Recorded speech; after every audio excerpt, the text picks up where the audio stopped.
Me vine a presentar un trabajo conjunto con mi mujer sobre bienes públicos y contribuciones voluntarias y cómo hacer para promover contribuciones voluntarias para bienes públicos. La idea básica es que si se diseñan mecanismos que generen incentivos suficientes, se puede incrementar la contribución de bienes públicos e incluso llegando al punto de hacer posible la provisión eficiente de los bienes públicos. Y desde el punto de vista metodológico, conseguir que la contribución sea una estrategia dominante para todos los individuos, de tal forma que sea sencillo de resolver, a diferencia de otros casos en los cuales sí, se puede resolver, pero implicaría que las personas lleven a cabo cálculos complicados. Con la dominancia se evita eso, con lo cual es un método sencillo y que además alcanza objetivos importantes como la eficiencia e incluso en algunos casos un resultado equitativo también. Estoy en la Universidad de China y estamos trabajando en él hace un tiempo ya, lo estamos puliendo para enviarlo a publicar lo más pronto posible. Sí, se puede aplicar en muchos casos, ¿sí? O sea, bienes públicos hay prácticamente a la vuelta de la esquina cuando uno mira en cualquier lugar. Casos típicos son las organizaciones no gubernamentales que dependen de las contribuciones voluntarias de las personas. Entonces, esto sería una de las áreas a aplicar o a considerar. Pero hay muchísimas más que se pueden considerar, por ejemplo, las ayudas internacionales a países pobres, podría ser el mismo caso. Me gustó mucho de que vinieran muchos estudiantes, además de los profesores, y eso refleja de que hay interés por estar al tanto de las novedades, y siempre es un gusto volver a la casa donde uno estudió. Sí, sí, nacido y criado, después me fui a estudiar a Inglaterra, estuve después un tiempo en España y ahora el último año en China. Y bueno, por cuestiones laborales, la situación en España de recesión y crisis es, creo, conocida por todo el mundo y bueno, buscando alternativas, salió la oportunidad en un país que está claramente a la cabeza del mundo últimamente y con perspectiva de seguir creciendo, así que nos pareció una buena oportunidad, exótica. Y bueno, estamos contentos. Siempre que vengo de visita, de vacaciones, siempre me contacto con la gente de aquí del departamento para conversar con ellos, estar en contacto, mantener el contacto y bueno, una forma pequeña de contribuir, de retribuir a lo que uno ha recibido durante los años de educación aquí es mostrar lo que uno ha estado haciendo también. Básicamente conozco lo que ocurre en mi universidad. Y bueno, primero es una universidad privada a diferencia de la pública, con lo cual hay que pagar para estudiar allí y eso es una diferencia sustancial. Y luego, en general las cosas son, sí, lo que se enseña es muy similar a lo que se enseña aquí, lo que yo estudié aquí, lo que estudié en Inglaterra, con lo cual en ese sentido no es muy diferente. Y en términos de organización de los profesores y demás, digamos que es diferente en el sentido que es más una empresa, ¿no? Con un jefe propiamente dicho, etcétera, etcétera, aunque hay libertad para elegir los temas sobre los cuales investigar, mientras que aquí o en España, por ejemplo, era una cosa más, al ser públicas, las universidades son más plurales, las decisiones se toman más en conjunto. Y eso digamos que son las diferencias que ahora mismo me vienen a la cabeza. The basic intuition is that when you buy a lottery ticket, you are implicitly increasing the likelihood of winning the prize. So the idea is that more tickets that you buy, the more likely it is that you end up winning the prize. Okay? And by doing so, it's like decreasing the cost of contributing. So there is a contribution in the sense that you pay for the ticket, but you can get a return if you are the winner of the lottery. So again, there is a concept of risk here connected, and basically this lottery creates a negative externality that is going to mitigate the free riding that can be interpreted as a positive externality. So the idea is that free riding is a positive externality because every time that I contribute to the provision of public good, everyone else is going to benefit from that, not only myself. Yeah? The negative externality works because every time that I buy an extra ticket of the lottery, I am more likely to win the lottery, but everyone else is less likely to win. Yeah. So it generates a negative externality. So this is an example in which a negative externality could be a good thing. And in particular, it is going to decrease, as I said, the marginal private cost of contribution, because I have this potential rebate in terms of the price that I get.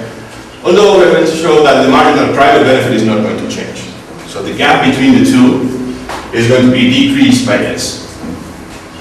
And what Morgan also shows is that these lotteries can be shown as being equivalent to nonlinear subsidies or rebates. That is something that I'm going to use not so much in this first paper I'm going to present, but in the second one. So what we did is we started by saying, well, what kind of mechanism can actually do even better than the lotteries in Morgan? And we started by considering the idea of a relative time subsidy scheme. What does it mean? It means that on top of the usual decision of how much to contribute or if to contribute at all, you can decide, for example, when to contribute. Yeah? So you can contribute today, tomorrow, the day after tomorrow, etc. And it is going to create again, it could create again a negative externality via competition. Why? Because if I, let's say, given the timing, the time at which you all decide to contribute, if I switch my decision a bit earlier, what I'm doing is I'm increasing the chances of getting this higher discount. Yeah. And by doing so, I'm also making you less likely to get this discount. Okay. That is creating this negative externality. So in that sense, it is similar to the one that is in Morgan. It is going to therefore mitigate against free riding. But the benefit that we can do, we can get here is that we can not only lower the marginal private cost, but it can be shown that we can increase also the marginal private benefit. Yeah, because the big problem with externalities is that the marginal private cost, okay? The marginal social cost it should be lower than marginal social benefit for this to be profitable at the society level. But the marginal private cost is greater than this marginal social benefit. So socially it is better to contribute, but individually it is better not to. Okay? So what we can do is decrease this one and increase this one, lowering the gap and therefore increasing contributions. And the other alternative is what we call the hybrid lottery, and I'm going to explain the mechanics better in the next paper. I'm going to focus now on our results on experimental evidence. That is, we designed some of these mechanisms and we tested the result, the predictions in an experimental setting. So we got some people to play this kind of games using computers, and we got at the end support from experimental evidence of the predictions that our method is better than the alternatives. So I'm going to talk briefly about the basic model. Okay? I'm not going to get much into the maths now, because the theoretical paper is going to be the second one. I'm going to focus on the experiment here. So it's going to be a simultaneous game. So everyone decides at the same time how much to contribute. So this is the basic voluntary contribution mechanism. Yeah? So this is the standard setup in the literature. We assume n homogeneous and risk neutral expected utility maximizers. Okay? So these are assumptions that simplify our life for the experiment. Okay? They can be relaxed, and the results do not change dramatically, as I'm going to talk about that later in the second paper. There are two goods in the economy. X is going to be the private good, and G, capital G, is the public good. And lowercase gi is my contribution, such that the public good provision is simply the sum of the contributions of the individuals. And the number is going to be W, and for simplicity we assume again that it is the same for everyone, but it can be relaxed under some conditions and the results hold. Preferences are going to be again very simple for the experimental setup. It's a linear utility function separable in private consumption on the one side and public consumption on the other side.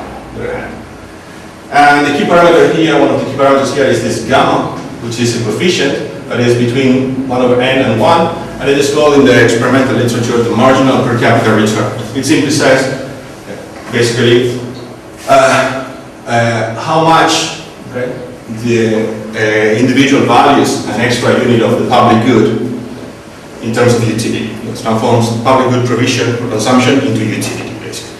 Because of this result, the first basic is going to be everything. Because of this result, individually, I will never contribute.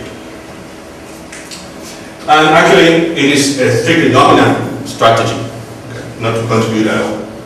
So then we have the standard result that extreme free riding occurs when the public good is socially desirable, and there's under provision respect to the first best allocation, and this is again the prisoner's dilemma situation that we have in the motivation. So even though we can choose any value between 0 and 0 W of contributions, we end up choosing only corner solutions.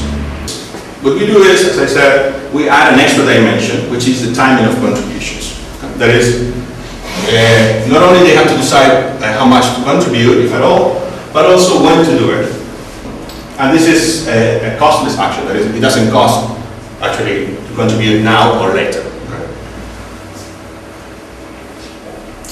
In particular, as I said, those who contribute earlier will get higher subsidies than those who contribute later, meaning that the opportunity cost of contribution is lower for earlier contributors. As I said, it's similar to the while stocks last kind of sale that you can see in a shop. That means that the rank, in terms of the timing of contributions matter. Yeah? So it matters whether you are first, second, or third, and not so much whether you contributed today, tomorrow, or the day after. Yeah? So what we have therefore is that if the person decides to contribute, okay, the extra element that we add is that we make this contribution to have a dominant strategy, which is to contribute as early as possible. So given that you're going to contribute, because of this subsidy that you get, you prefer to do it as early as possible. And this is the one that generates the negative externality via competition. Yeah? Because you know that if you're going to decide to contribute, yeah, then the earlier that you contribute, the more likely it is that you're going to get this price, this subsidy. But then you're making everyone else less likely to get it. What we really need is some kind of price discrimination in this second dimension. Yeah? So I could have had, for example, instead of earlier and later subsidies, I could have said, I don't know, you have different boxes in which you can contribute, okay? And then the more to the left box that you choose, the higher is going to be the discount, okay? And still you're going to get the same result. Or it could be any arbitrary ordering. As long as there is one dominant strategy, this result is going to hold. Yeah? So that's why, even though I'm going to talk about time and so on, you don't have to move into dynamic games. Yeah? It's still a static game. Okay? And good equilibrium in which everyone contributes as early as possible. Yeah? So if I know that everyone is going to contribute, then the best that I can do is to contribute as well. And there is a bad equilibrium in which nobody contributes. Okay? And actually, by choosing the coefficients, the parameters correctly, you can make that the good equilibrium, Pareto, and risk dominate the bad equilibrium, making it very likely to be chosen by people in real life. And this kind of scenario is the one that you're going to have in two of our treatments in the experiments. I call them base and dominance, and you can see them here. So this is treatment B, and this is going to be the general setup for the whole presentation, for the whole experiment. In all cases, there are going to be groups of 4 people. Okay? Each one is going to have an endowment of 100 experimental units. And this is a particular case of treatment B. So you have 2 options here, Z and Y. Z corresponds to not contributing, and Y corresponds to contributing. And this is a standard situation in experimental economics to use neutral wording to avoid people to be led in one direction or another. So that's why we call these actions with just letters without having any other meaning than that. Now, the key point is that actually when you choose Y, basically this corresponds to, you can have 4 different scenarios if you choose Y, if you decide to contribute. You can end up being the first contributor, the second, the third, or the fourth. And the idea is that how much you get in subsidy is going to be different in each case. If you're the first contributor, you're going to get a subsidy of 90. If you're the second, only 70, third, 20, the fourth, 0.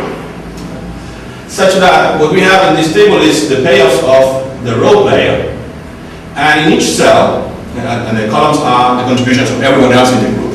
Yeah? So here is when nobody else contributes, 1 person, 2 person, and 3 person in my group contribute. Okay. So in each cell, what we have is the utility. The first term is the private consumption, the utility derived from private consumption. The second term is the utility derived from public consumption. Okay.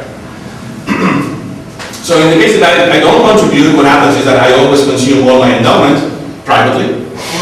But still, I can get some public good consumption because someone else could be contributing. Okay. If I decide why, different scenarios could happen. So, for example, if I am the first one, I'm going to pay 100, but I'm going to get a subsidy of 90 that I'm going to use for private consumption, and this is the 90 that you see here. So every time you see that for the first person to contribute, 90 is the private consumption. And of course, the quantity of the public good depends on how many other people contribute. So the idea is that different people, depending on when they contribute, will get different private consumption. And basically what we can see here is that we have the 2 types of risk that we are interested in.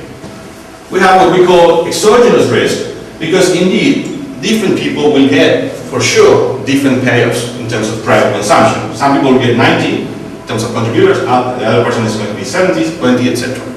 Okay? Actually, an important point is that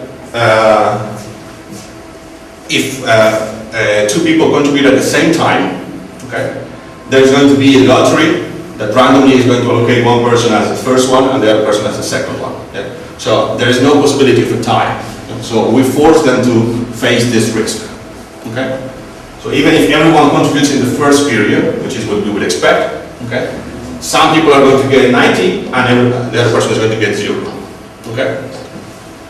And the other thing to notice is that what is paid actually depends on the situation that we are. Yes, if everyone contributes, we are in this situation, and 90 plus 70 plus 20 is 160 or 180. That's the total subsidy that is paid. The same is true if only 3 people contribute, but it is less if only 1 person contributes.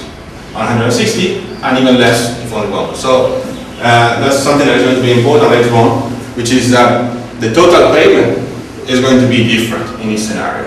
So it depends on what actually happens, how much you're going to pay. So it's not something that is fixed. So that's the exogenous risk. What about the strategic risk? Well, as I said, what happens here is that consider the case of expected utility maximizers. If you're an expected utility maximizer and you're risk neutral, what happens is that you're going to consider not just these 4 different cases, but what is the average value that you're going to get if you choose to contribute. And that's this last line. Okay. And so, if you just focus on non-contribution versus contribution, what you see is that if in these 2 columns, contribution is better than non-contribution. Okay? While in the last 2 columns, no contribution is better than contribution. Yeah. So that's why they are colored this way. Yeah? So if at least 2 other people in my group contribute, the best that I can do is to contribute. Okay? If, on the other hand, less than 2 people contribute in my group, the best that I can do is to not contribute. So there is this coordination game that says that, well, if enough people contribute, I want to contribute. If not enough people contribute, I prefer not to contribute either. That is, I want to do what the majority does, but that means that there are 2 equilibria, the good one and the bad one, full contribution versus the no contribution, and selecting which one is an issue. And that's what we call the strategic risk. We don't know what other people are going to do exactly, and that means that there is a risk that we fail to coordinate and we end up in a worse situation. So these are the 2 kinds of scenarios that we are going to have, the 2 types of risks that we are interested in.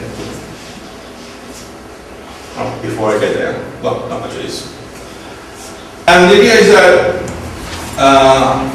the subsidy is a nonlinear decreasing function of aggregate gross contributions.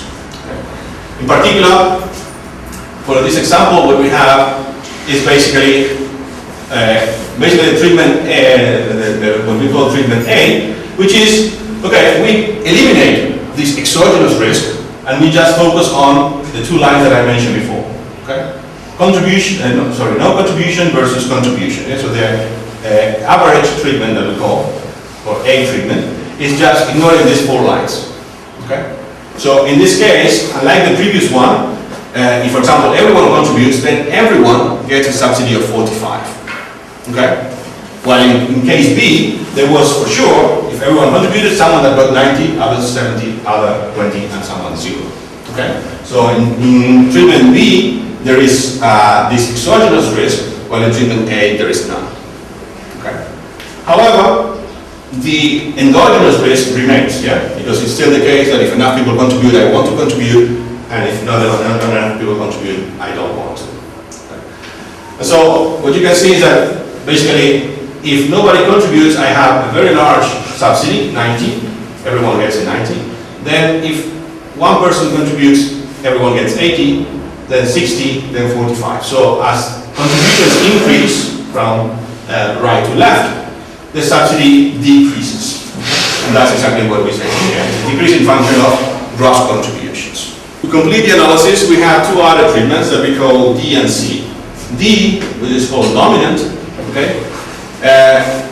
What we do is we change the subsidy function, but we maintain the idea that different people are going to have different payoffs. Okay? So now the payoffs are such that if you are the first, you get a subsidy of 100, the second 50, the third 30, and the last 0. Okay? Now, what is the difference compared to the base case that we just considered before? Well, notice that the columns that are green now are these three. Okay? That means that if at least one other person in my group contributes, then I'm going to be strictly better off contributing as well. Yeah? 177 versus 172, 132 versus 130, 105 versus 100. And even if nobody contributes, I am indifferent. So that's why we call it dominant, because what we in this treatment, what we do is we eliminate strategic risk. In principle, even it is not formally strict, the definition, yeah, because it's not strict definition, it's weak, strict domination, but weak domination. Yeah? So you are weakly better if you contribute than if you don't. Okay? The only case is when nobody else does it, in which you're indifferent. Okay? So even though game theorists will not be happy with this definition, in experimental setups, it's been seen that people seem to deal with this as if they were strict inequalities, strict dominance, and consider the option of contribution as better than non-contribution. So basically, from treatment B to treatment D, we eliminate strategic risk, but we maintain the exogenous risk. Different people will get different payoffs. And then in treatment C, what we do is we eliminate everything. Okay? Basically, we consider just non-contribution, this line, versus contribution, this line, in which everyone gets the same subsidy. Okay? So there is no strategic nor exogenous risk in this case. Just to clarify a bit better, basically what we have is the two dimensions, exogenous risk and strategic risk. Okay? When there is both exogenous and strategic risk, we are in the baseline scenario. Okay? If we eliminate the exogenous risk, so everyone gets the same, we get to the average case. Everyone gets the same payoff, but still there are two equilibria that can be selected. If we eliminate the strategic risk, we go to the dominant case. The contribution is a dominant strategy, but there is still differences in payoffs for different contributors. And if we eliminate both, we get to the certain in which no risk. So our intuition is, of course, the less risk that you face of either type, the higher is going to be your payoff. Okay.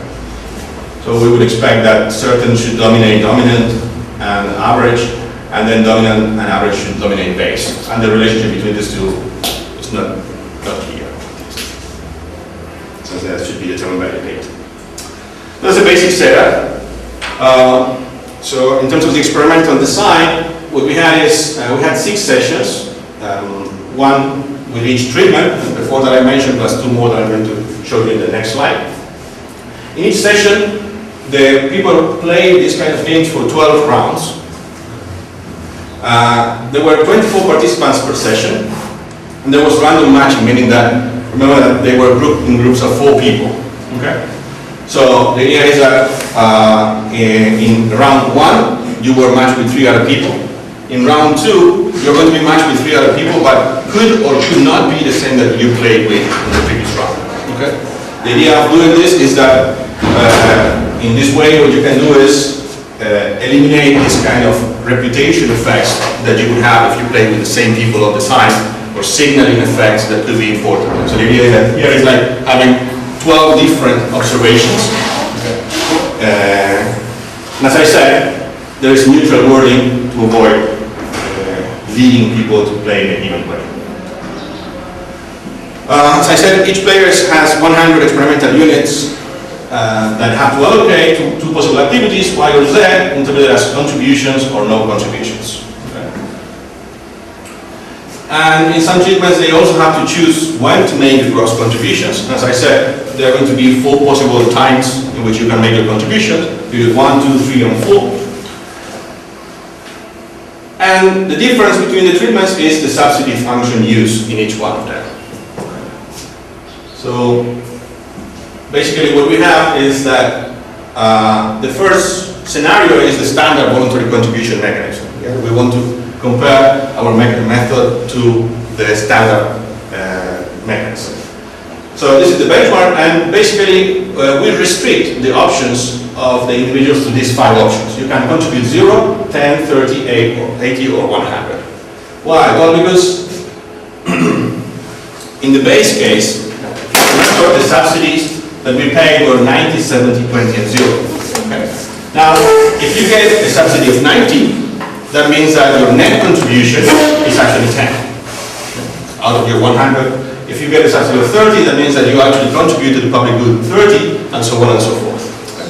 And if you don't contribute, it's like having a 100 subsidy, which corresponds to 0 contribution. Okay. So it's to make these 2 scenarios as close as possible to make the comparison a valid one. What we are doing here is we are changing from a benchmark scenario, standard one, in which we want to compare it to the base case. Okay? But we change many things from moving to one to the other. So if we want to really be sure that what we are capturing by this difference is the effect of the mechanism, we have to at least consider whether there is a framing effect. Yeah? So it could be the case that simply people see this extra dimension, this timing dimension, as something relevant. Okay? And basically it's this kind of confusion the one that leads to the results. So in order to check whether this is the case or not, we define a final 6th treatment called exogenous, in which the subsidy is now the same that is paid in the baseline, but the difference is that now the subsidy is paid according to the actual time of contribution. That is, if you contribute in the first period, you get 90. If you contribute in the second period, you get 70. If you in the third one, 20, and so on. Okay? What's the difference with the previous one? Well, in the previous one, remember that if everyone contributed in the first period, there was a lottery that would say, well, someone will get 90, 70, the other 20, and the other 0. In the second one, if everyone contributes in the first period, everyone gets a subsidy of 90. Okay? So the ranking, there's no ranking in this case compared to the previous case. Yeah? In methodological terms, here there's no externality. What other people do not matter for me. Yeah? My subsidy only depends on the choice that I make. In the base case, there is an externality because what I decide to do may affect the other players. Okay? And then, in order to analyze the strategic risk, we define the dominant strategy, the dominant treatment in which there is no strategic risk, and we make contribution of weakly dominant strategy. In order to analyze the effect of exogenous risk, we create the average treatment. There is no exogenous risk. Every contributor receives exactly the same rebate or subsidy, and this is going to be connected to issues of equity as well. And so, in this case, risk implies that the distribution of actual payoffs is different. Non-degenerate. So different people are going to have different payoffs, and this could be connected to discussions about equity in societies and so on. And finally, the certain case in which no risk at all, anytime is present. The exogenous, the one based on the absolute timing of contribution, and the standard voluntary contribution mechanism. So what we have here is 1 to 12 are the different rounds in each of the treatment, and from 0 to 1 we measure which percentage of the first best level of contribution is actually contributed. So 100% means that will mean that the first best is produced, and the first best quantity of public good is provided. And we have the two treatments. The light red, you can see, is the VCM, and the dark red is the exogenous one, the one without an externality, if you remember. And what we can see here is that basically you cannot distinguish the two. Actually, statistical analysis confirms this result. Yeah. So this tells us that time per se, having this second dimension, is not enough to make an improvement over the standard voluntary contribution. Yeah. So this is a good thing, because then that means that the effect that we obtain by comparing the baseline and the VCM is going to tell us exactly what is the impact of our mechanism. There's a quick convergence to contributions of about 15 to 20% at the end of the treatment. That is consistent with what we observe in other treatments, in other similar experiments. And what is different from the usual results is that usually you see a drop from about 0.5 to that after a couple of rounds. What we consider is that the explanation for this is that, first of all, we decided not to have a 50% option as subsidy in our treatment to avoid this result. Why is that? Well, because it could be considered to be what is called a focal result. Yeah? So it's like something safe. I'm not going to risk too much or too little by choosing something in between. Okay? So at least we force people to think a bit harder about what to do. And basically, the convergence is very quick. The reason for that is that before we play the treatments, we allow people to play some test rounds that didn't matter for the payoff that they would get, but they allow them to be familiar with the results and the interface. And also, before every round, we allow them what we call a calculator screen, in which they can type in their contributions, hypothetical contributions, by themselves and the other people in their group, and see how this affects their results. So they can, by trying different options, see how they reflect on their utility, and therefore learn quicker what the best option will be. So that's the reason for this fast convergence. Baseline. So the exogenous is the red one, the baseline is the yellow one, and we can clearly see that the baseline does much better than the exogenous one. This one, remember, is with the externality, the negative externality. This one is without the externality. So we can clearly see that the mechanism does improve compared to the standard VCM. Okay. So it's not enough to have this second dimension or dimension based on time, but you need a relative component to generate this externality to have a better result.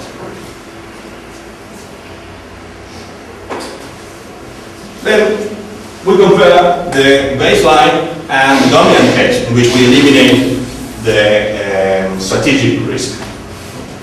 So in the orange one, we have the case in which there is a dominant strategy to contribute. The yellow one is when we have coordination issues. And what we find here is surprising, because it seems to be the case that there is no impact of this strategic risk. So people seem not to care about this probability of coordination failure.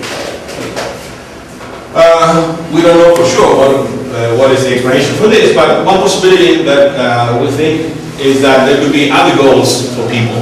So even though if you try to get people to really play according to the payoff function that you give them in the experimental setup, many people could be thinking about something else. One possibility is that they could get bored, so they want to have some entertainment, some action.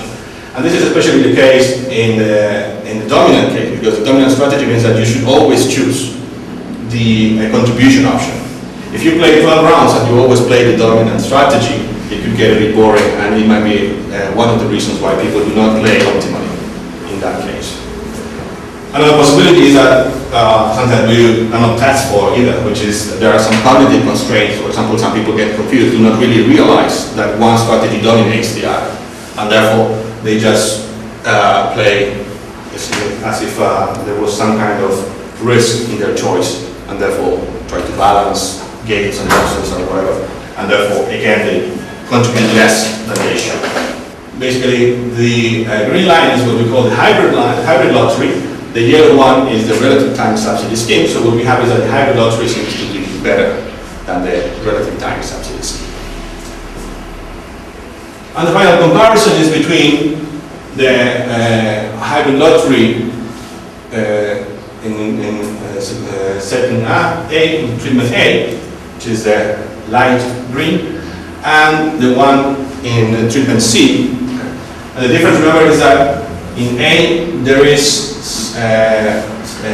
strategic risk, so coordination failure could occur.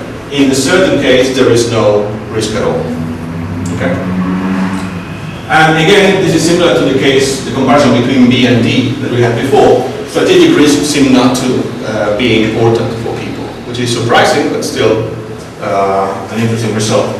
So the same possible explanations for that. On top of that, there is an extra one that we can add here, which is that there might be also that there is very little room for improvement over A. Okay? So A is already doing quite well, the light green. Okay? So in order to have a significant difference, C should do really, really well, almost perfect. But these are just hypotheses so far. So in conclusion, our proposal was to offer two types of mechanisms. One in which there is endogenous price with a non-linear decreasing subsidy rate that we call the hybrid lottery, and the other one in which earlier contributions get larger subsidies than later ones, which is the relative time subsidy scheme. What it does is it changes the nature of the game. So from the standard prisoner's dilemma in the usual voluntary contribution mechanism, we transform it into a Stockholm game or coordination game with two Pareto ranked equilibria.